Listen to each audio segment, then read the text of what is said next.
নমস্কার বন্ধুরা, আপনারা কি যুবসাথী প্রকল্পে আবেদন করেছিলেন? অনেকেই প্রথম কিস্তির টাকা পেয়ে গেছেন, কিন্তু আপনি কি এখনো পর্যন্ত প্রথম কিস্তির টাকা পাননি?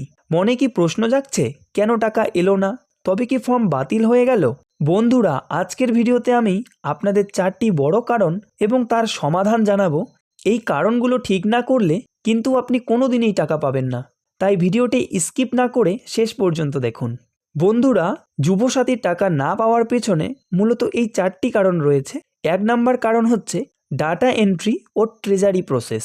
আপনাদের অনেক ফর্ম এখনও পর্যন্ত বিডিও অফিস থেকে অনলাইন পোর্টালে সম্পূর্ণভাবে আপলোড করা হয়নি। আপনার তথ্য যতক্ষণ পর্যন্ত পোর্টালে এন্ট্রি না হচ্ছে ততক্ষণ ট্রেজারি অফিস থেকে টাকা ছাড়বে কিভাবে? তাই ডাটা এন্ট্রি না হওয়া পর্যন্ত আপনাকে অপেক্ষা করতে হবে। 2 নম্বর কারণ হচ্ছে ব্যাংক অ্যাকাউন্টের সমস্যা। এটি সবথেকে বড় কারণ। ট্রেজারি অফিস থেকে টাকা পাঠানোর পরেও অনেকের পেমেন্ট ফেল হয়ে যাচ্ছে, কারণ আপনার ব্যাংক অ্যাকাউন্টে হয়তো কেওয়াইসি করা নেই, অথবা অ্যাকাউন্টটি অনেক দিন লেনদেন না করার ফলে বন্ধ হয়ে আছে। অ্যাকাউন্ট চালু না থাকলে সরকার টাকা দিলেও তা আপনার অ্যাকাউন্টে ঢুকবে না। 3 নম্বর কারণ হচ্ছে একই মোবাইল নাম্বার দিয়ে একাধিক আবেদন। অনেক পরিবারের মা মেয়ে বা 2 ভাই বোন একই মোবাইল নাম্বার দিয়ে আলাদা আলাদাভাবে আবেদন করেছেন। মনে রাখবেন, একটি মোবাইল নাম্বার দিয়ে একজনেরই ডাটা সাবমিট হওয়া সম্ভব। ডুপ্লিকেট মোবাইল নাম্বার হওয়ার কারণে অনেকের ফর্ম আটকে আছে বা ডাটা এন্ট্রিতে সমস্যা হচ্ছে।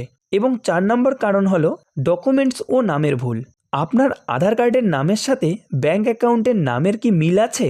স্পেলিং বা বানানের সামান্য ভুল থাকলেও কিন্তু সরকারি টাকা ক্রেডিট হতে সমস্যা হয়। ডকুমেন্টস মিসম্যাচ হওয়ার কারণে অনেক আবেদন হোল্ডে রাখা হয়েছে। এবার কথা হচ্ছে আপনার করণীয় কি? মন দিয়ে শুনুন।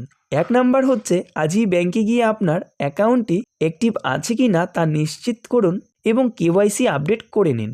2 নম্বর হচ্ছে আপনার এই স্ট্যাটাসটি পোর্টালে গিয়ে আধার কার্ড নাম্বার দিয়ে চেক করুন।